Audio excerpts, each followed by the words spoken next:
The thing is that the service exception is one that, in my view, has not been debated enough. So whether you're talking about personalized advertising or contextual advertising, you still have a lot of stuff that's happening in the background. Very often people are quick to come to the conclusion that there is personal data at play when, if you look at the reality of it, there isn't.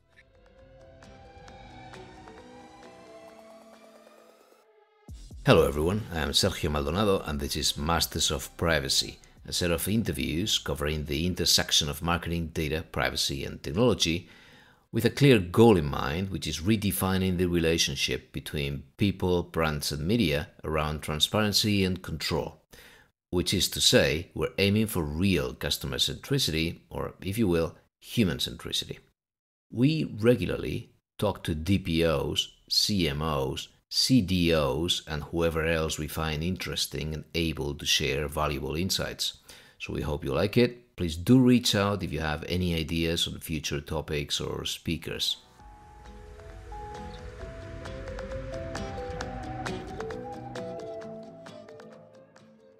Okay, today we're going to explore a way to escape the consent or pay dilemma and all of these cookie walls by avoiding consent altogether with a novel approach to the whole thing. And for this we've brought Peter Craddock. Peter is a lawyer as well as a software developer. He's based in Brussels and helps international companies with their global data strategy and with EU data litigation. He has strong expertise in the legal aspects of digital advertising and adtech and has been one of the most prominent commentators of recent legal developments in that area. But I do want to recap first and see where we are, and I'll try to keep it quick. In late 2021 and early 2022, and following a chat with Alessandro De Sanche on working business models for publishers, we had two separate interviews here with the legal counsel and then with the president of IAB Spain. So that's the Interactive Advertising Bureau in Spain, on making consent work for digital advertising, including the challenges faced by the IAB's Transparency and Consent Framework, or the TCF. Now in its version 2.2, to which most consent management platforms conform in order to make it work for advertisers and everyone else along the chain of custody of personal data required for the open programmatic advertising ecosystem to work, or the real-time bidding environment. And we'll refer to that as RTB. We'll use that acronym today, real-time bidding, RTB. Then, in late 2022, we spoke to Peter Hense, and he explained to us that consent gathered through CMPs, so the consent management platforms again, is most likely invalid, as there never is sufficient information on that first layer. And he explained as well that CMP circumvention tools like the built-in Brave feature to kill these pop-ups or Consent-O-Matic and others are legal, as they amount to a do not track signal. In the meantime, all DPAs throughout Europe started enforcing a clear reject all versus accept all choice on first layer of these consent banners. Publishers then clearly understood if that was going to be the case, the amount of people that would accept would not be sufficient for advertising to work or for people to make decisions, even for analytics to work. If you get 30% or 20% or 10% of your audience consenting and you need to extrapolate, you need to make decisions that apply to your entire audience. On the back of that sample, it's very likely that you do not have enough significance or statistical significance to make the right decisions, and of course, even for advertising to work or for RTB to work. So they started embracing this consent wall, or consent or pay choice, so that they would increase that sample size and maintain whatever was available by hiding reject all and making it less convenient. Then we had an interview here with Robert Bateman in October last year, and he made a very strong case that consent or pay, again as deployed by publishers throughout Europe, does not conform with the GDPR's definition of free consent. Even though it's clear that some supervisory authorities, and at this point it's two, France and Spain, are stretching the concept to give shelter to to local media groups or to publishers as a whole. Then we had another interview with Cristiana Santos and Victor Morel, who've been auditing a large number of publisher websites throughout Europe for many months.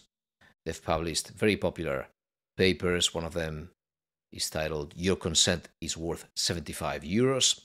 And they've been showing that even if cookie paywalls could be deemed lawful in certain countries, again, the way they were being deployed was not really working as presented, as intended. And they even explained that the TCF, this framework, is technically flawed, or that maybe it's just not well deployed. Then the EDPB, the European Data Protection Board, released new guidelines in case anyone had any hope that the end of third-party cookies in 2024 would result in the end of consent pop-ups. And we brought Renzo Marchini to the podcast to address these guidelines. These are guidelines on Article 5.3 on the ePrivacy Directive. And Renzo explained that if the notions of storage and access are extended as planned in such guidelines, to go beyond cookies and local memory storage, to include RAM or random access memory, or as part of it, URL variables, as well as any other cookieless technical solutions, then this was going to kill every privacy-preserving initiative, as consent will always be required no matter how much effort you do to be less intrusive. There would be no incentive in terms of having a higher or a bigger sample size because you do not need to ask people. So if you need to ask no matter what, then you are incentivizing being as intrusive or collecting as much data as possible because the market is not going to reward those that gather less. Then we brought Romain Robert here, and he allowed us to understand the point of view of privacy activists like Noib, Max Schrems, as well as the Belgian DPA, which is now facing the IAB at the CJEU, right? Making it clear that allowing people to use their data as payment in that consent or pay, meaning pay with money, pay with data, is equivalent to commoditizing a fundamental right and making privacy a luxury. But also explaining that this doesn't mean that privacy is an absolute or non-negotiable right, and that the debate should either reach the courts or be written into the law. Having missed an opportunity, or the EU having missed an opportunity to do this during the discussions that led to Article 7 of the GDPR. With all this, thanks for bearing, long story, we arrived today. And we arrive at the other end of the table on the IAB TCF, again, transparency and consent framework discussion, again with Peter Craddock. And Peter has been advocating for a full reinterpretation of Article 5.3 of the ePrivacy Directive, since we've already seen how the EDPB wants to redefine access and storage according to the New Times. Why not also open up the debate about the exemptions from consent, since they were originally devised back in 2002, 22 years ago. Let's go for it.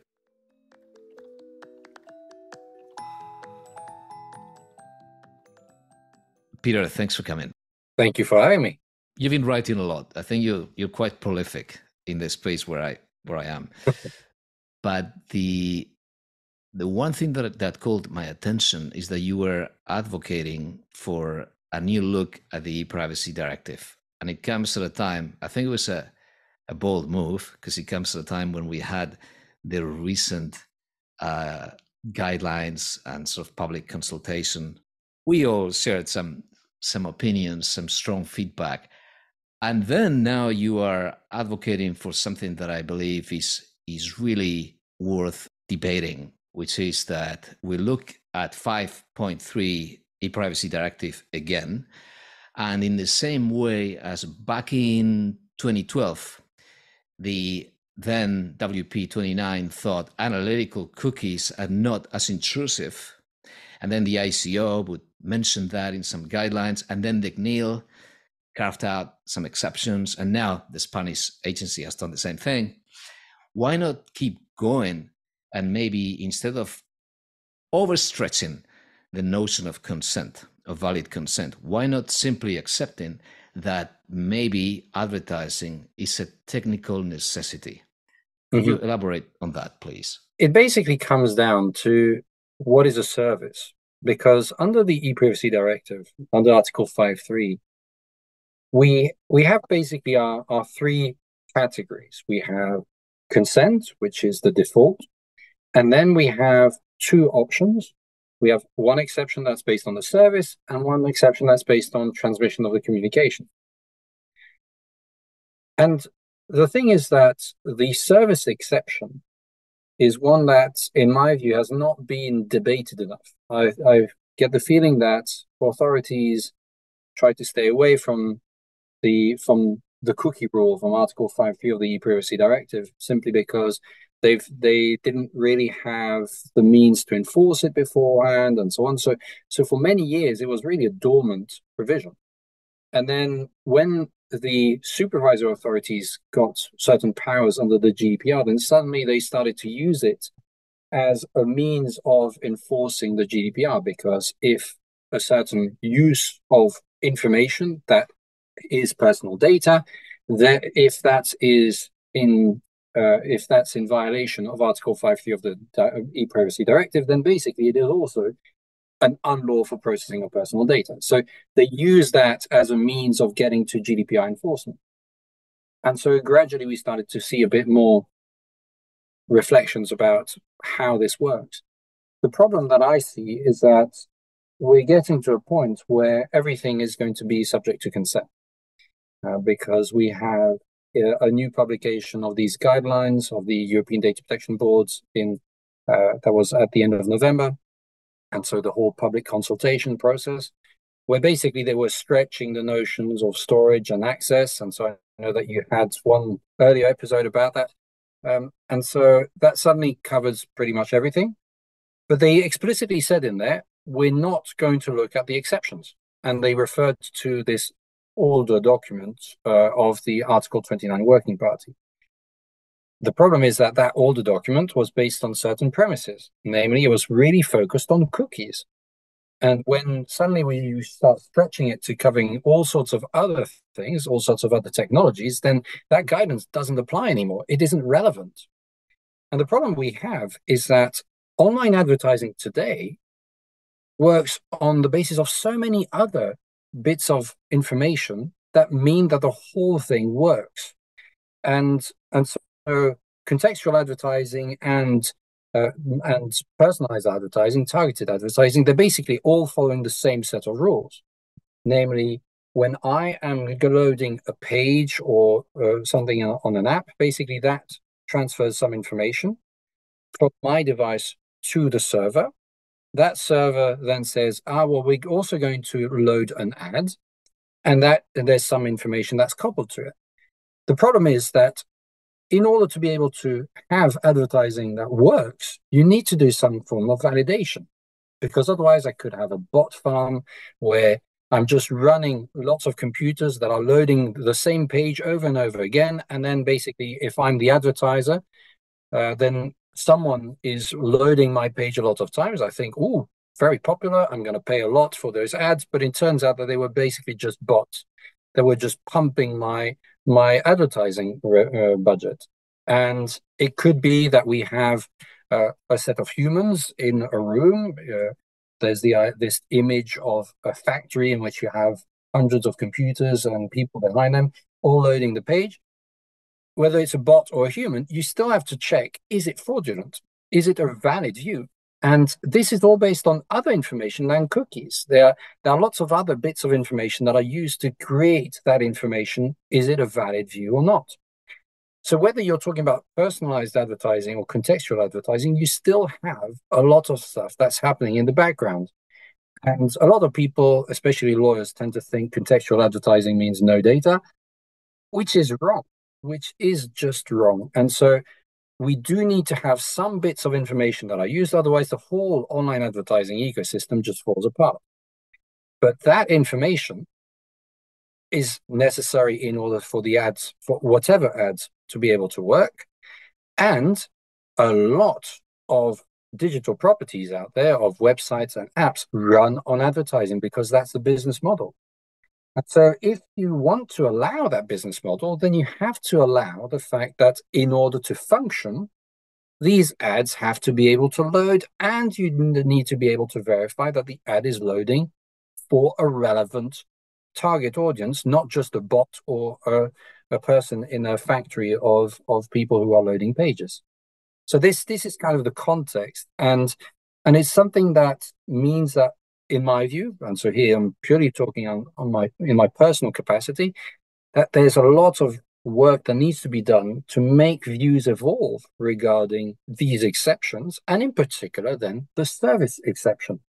Because when I'm loading a website, when I'm loading a page on a website, what I'm asking is the content of the page. But in order for that publisher to be able to provide that content, they need to pay for infrastructure, they need to pay for the content, they need to do all sorts of things that require money. And if I'm not going to compensate them, whether by a subscription or by an ad, then basically if they don't have any subscription and they don't have any money, then basically the whole system falls apart. So this is why it's an intriguing idea that advertising can actually be technically necessary in order to be able to provide a service. And there are hints that this should be allowed, because in France, the CNIL basically said that you are allowed to have a system in place where if you're offering a subscription, you can allow a free trial with a number of articles or whatever that you're getting access to. But then you're obviously measuring how many articles people are consuming at once, and then you're saying, sorry, fun's over, time to pay. So if you're able to do that, then why aren't you able to do something similar, namely loading pages freely, subject to advertising? So it's a lot of questions that I think are not properly tackled by the legal community at large, in particular the data protection community. And I'm not just talking about the lawyers, but basically any data protection manager or consultant or data protection officer should at one point ask themselves the question, does it make sense to say that all advertising requires consent? And unfortunately, that is the view that the authorities have been promoting, in particular the EDPB, because during the IAPP Congress in Brussels just a few months ago, there was a great question by Phil Lee of Digify, who was basically saying, well, does attribution then require consent? And the EDPB's representative said yes. So basically, everything in terms of digital advertising would then require consent. And we know that if you don't have a consent or pay model, then basically, if you don't give consent, then what is the alternative? That people just get free content? It's the big question. So we need to decide where we draw the line. If we accept that advertising is okay, because it seems sometimes like advertising should just be forbidden. If we're saying that people need to make a living and that this is a necessity, and we only provide an opportunity for publishers to impose consent, and the alternative is paying, then maybe we should be thinking that there's something wrong with the ePrivacy Directive, and there should be a necessity. If we look at it from the other perspective, let me ask you about the other angle then. How do you approach this from the GDPR's perspective? Do you Mhm. see room for legitimate interest whenever we do not deal with cookies or whenever we are already dealing with personal data? Yes. Now, this is all going to be a question: is there personal data? And that's something that, unfortunately, very often people are quick to come to the conclusion that there is personal data at play, when, if you look at the reality of it, there isn't. So that is the first really important question when it comes to online advertising, because use the example of the idea of groups of interest, and so based the idea of cohorts and so on. If Even if I go down the route of a bit more granular and more personalized advertising, then the chances are also that the advertisers themselves are never able to link something to me as an individual. So there's still that test that is really important, that was set by the Breyer judgment, and that is always in the recitals as well, namely the idea that there have to be legal means at my disposal in order to be able to lead to an identifiable person. And that is a thing that people very often forget. And so it's really important to reiterate that. So if we do have personal data, then we're still in the situation where we have a choice. There's no hierarchy of norms, that no of legal grounds. That's something important to bear in mind. I know that there's still a repetition that maybe consent prevails, but that's just not the way the text is written. And so legitimate interest should still be something you can look at. Now, when will your legitimate interests prevail over the rights of the data subject? Well, obviously, the short answer is if it isn't too intrusive. Now, the problem we have there is that there's a lot of preconceived notions about the intrusiveness of tracking in the context of advertising, and so there's this impression that my phone is listening to me, or that things like that. But it's all based on coincidence and a range of different factors, like the fact that the person you were talking to then quickly Googled something afterwards, and then they landed on a page. And so there were cross references that allowed them to know, well, this person was in the same vicinity, maybe they might have been interested, and so on. So there are lots of factors that come into play there for that kind of very narrow targeting. But even if we were talking about personalized advertising, then very extensive personalized advertising, you still are able to say in many cases that there is a legitimate interest, namely promoting my business. Does then my legitimate interest outweigh the rights of the data subject? Again, very factual. And a lot of the time, the assumption is made that this isn't the case. And I'd like to challenge that, because I think we haven't actually looked at this sufficiently in depth. I know that there are some cases where this is being debated, but it's just not widespread enough at this stage. So I do think that it shouldn't be discarded. Now, there's also another one, contract, which happens to be a very close cousin of service under the ePrivacy Directive. And contract is very often forgotten in discussions regarding advertising. But if you think about the logic of it, I am visiting a website. I have entered into a contract with the website publisher by virtue of the terms of use. And in order for me to benefit from the service, some processing might be needed. And if then the only way that that service can be provided is with a certain level of personalized advertising, that in that context might involve personal data, then what is to stop the idea that it could be justified under the contract? We do have a case law from the Court of Justice that seems to question that, with the idea that contract might need to be more restrictively interpreted as a legal ground. But I think there's still merit in having these discussions, and I hope that we will see more discussions in the legal community about this in the years to come. Yes, exactly. It doesn't have to be personal data.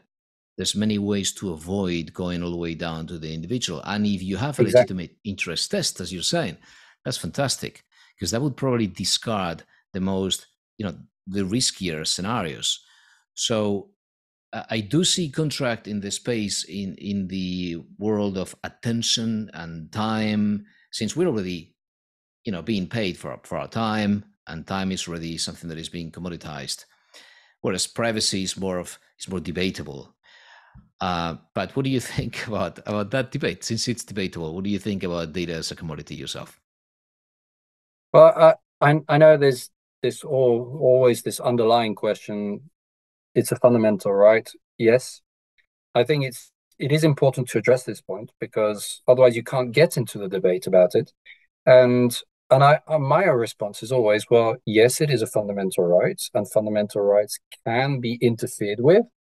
And the GDPR is the interference. The GDPR sets the rules. It says what can you do in relation to that fundamental right to data Yes. protection. So if you follow the GDPR, then basically you are allowed to interfere with the fundamental right to data protection. That is the whole point of the GDPR, is to ensure that there's a framework for it. So once you've dealt with that question, then yes, you can get to the data as a commodity debate because you see, yes, it is a fundamental right, but data protection can be interfered with. And so my personal data can then be commoditized as long as this is compliant with the GDPR.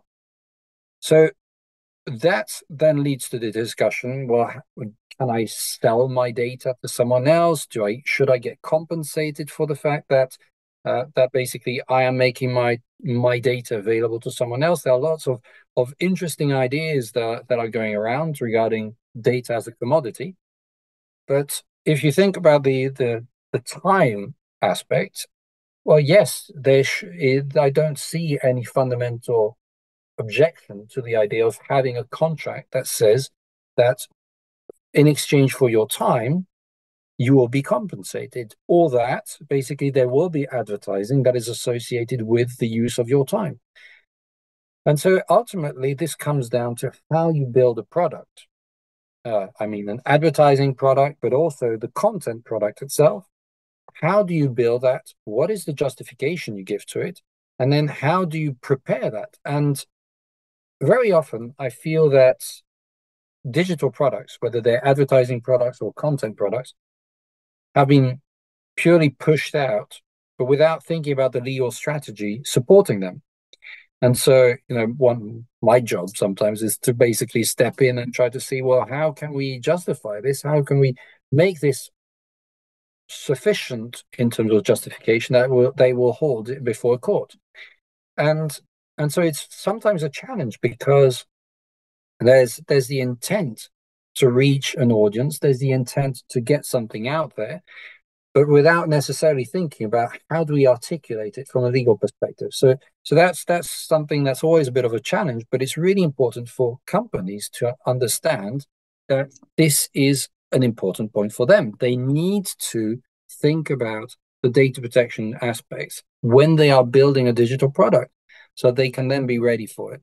And so then it can be a contract like you're suggesting. It can be that you're going down the route of legitimate interest, but then you are taking into account properly the documentation side of things.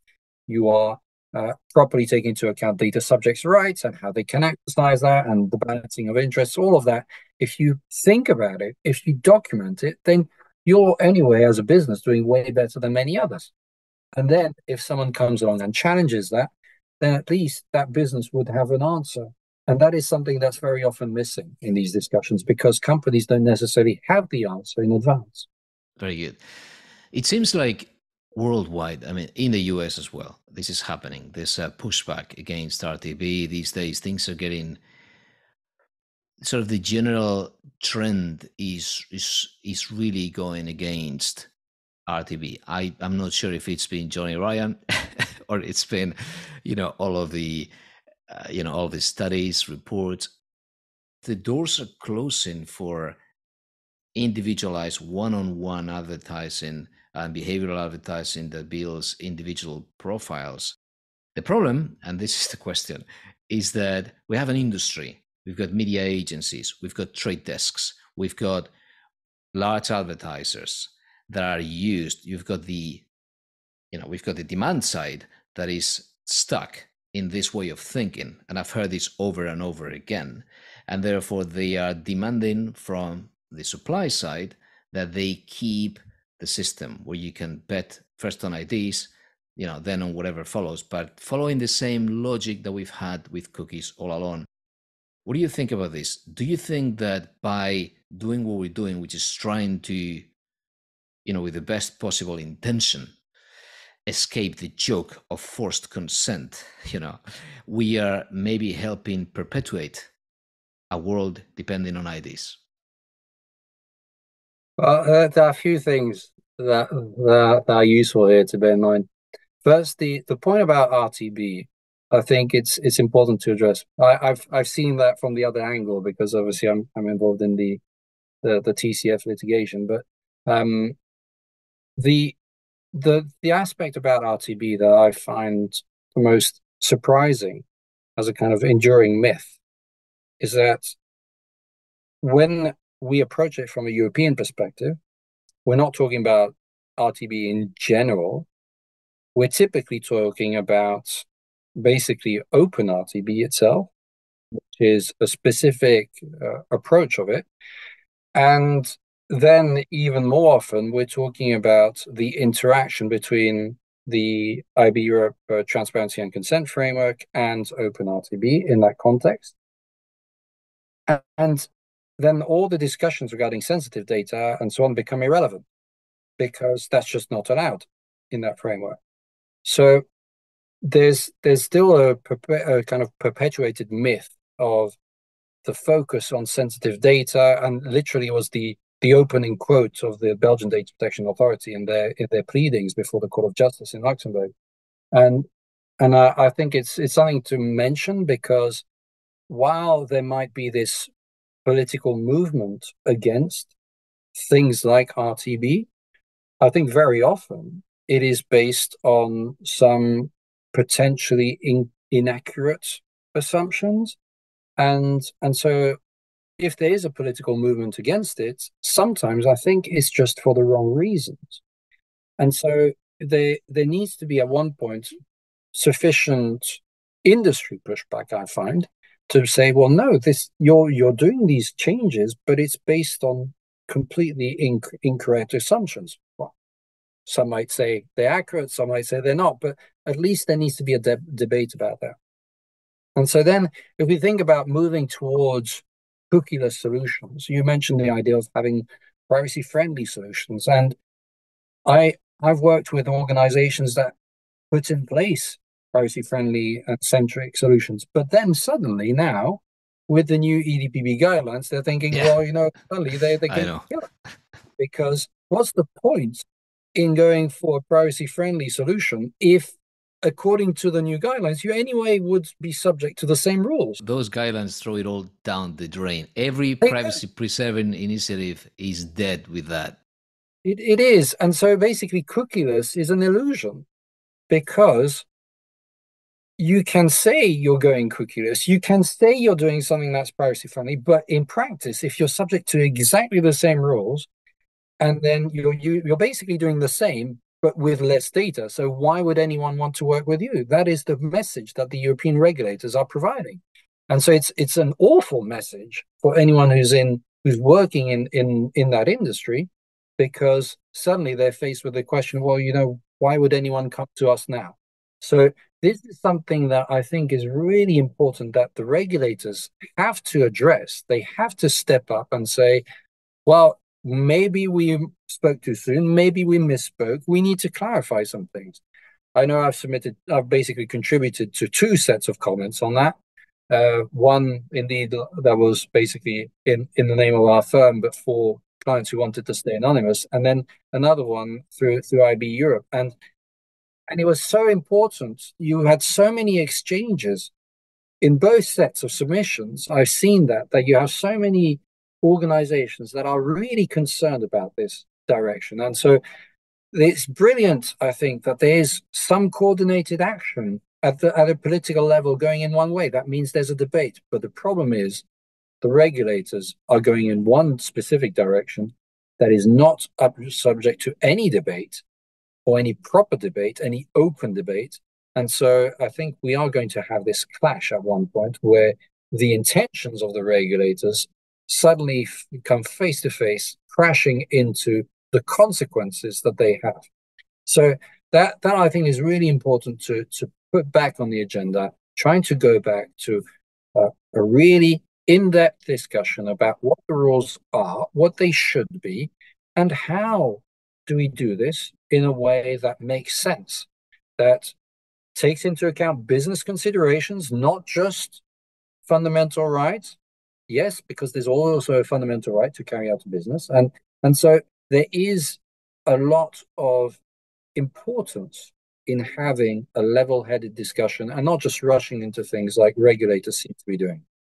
So, consent management platforms, you've been working for the TCF, so at this point you've invested so much time. But I tell you, I dream of a day when we do not need to endure one more pop-up. I really think that destroyed the internet experience. I was hoping the UK would escape them at some point. I'm now hoping the US will escape them because they're showing up in a few places.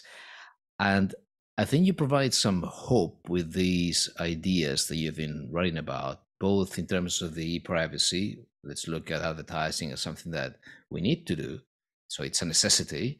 And then, I know I'm oversimplifying. And then on the GDPR side, by looking at legitimate interest and doing the proper test. Yeah. Do you see an avenue where we could really see the end, even though you've put so much time into the TCF, where the TCF would be obsolete because, in fact, you're doing such a great job in discarding consent as the forced only avenue to make it valid, the only legal basis that works? Well, I will say that the TCF is not about a consent management solution. It is about transparency as well. And so if we were to go to a world where there's no more need for requesting consent for any of the wide range of purposes that are covered, that are mentioned in the TCF and that are implemented at the level of CMPs and publishers and vendors, then, there'd still be the transparency aspect to it that I think is still very valuable. And so obviously I might be a bit biased because indeed I have worked alongside some of the people who really were there from the very beginning to build this. I was only involved over the past basically 2 years, and so I'm a much more recent arrival there. But it is a fascinating framework in the sense that this is an industry effort to try to think about how can they get certain messages across in a more standardized way. And so there's a lot of value in it. And I think if we were to go down that road of everything suddenly escaping consent, which I don't think is at all practical, simply because there's such a wide range of purposes that are mentioned in the scope of the transparency and consent framework. But even if we were to assume that's the case, well, there'd still be that valid transparency aspect, which is critical in the context of, well, everyone knows about the privacy notices that are everywhere on the web. And that is still something that is very important because it's a very specific obligation under the GDPR. So as soon as you have personal data, obviously this comes into play as well. So even if we were to escape the consent aspect, there'd still be that aspect of transparency, which is critical. Peter, thank you very much. You're welcome. Thank you for having me.